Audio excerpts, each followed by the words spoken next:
Who is the Holy Spirit? Well, there's a lot to that. But I like to say that the Holy Spirit is Jesus without boundaries and limitations.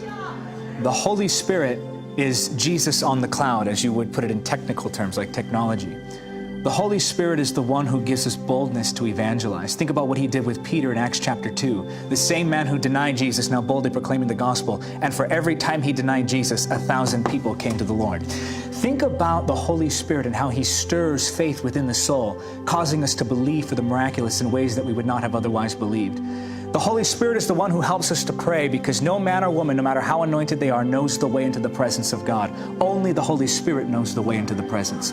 And so in prayer, he guides us. In worship, he reveals Jesus and makes him real, causing our hearts to be stirred and burn with holy fire to where we cannot contain that passion that overflows with us as adoration of Jesus.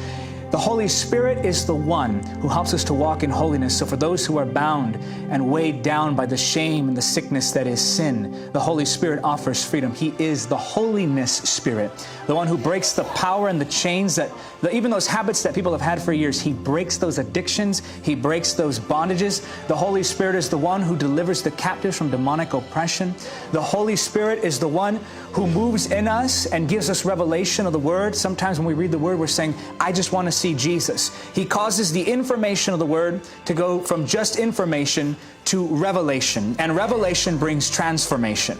The Holy Spirit is the one who goes with us and gives us the words to speak when we don't know what we should say. In those moments where we're saying, Holy Spirit, help me. I don't know how to win this one to the Lord. I don't know how to speak. The Holy Spirit will stir within you words that come straight from the Father. The Holy Spirit is the one who opens the heart of the sinner, causing them to go from stubborn, stone-hearted individuals to people who bow before Jesus as Lord.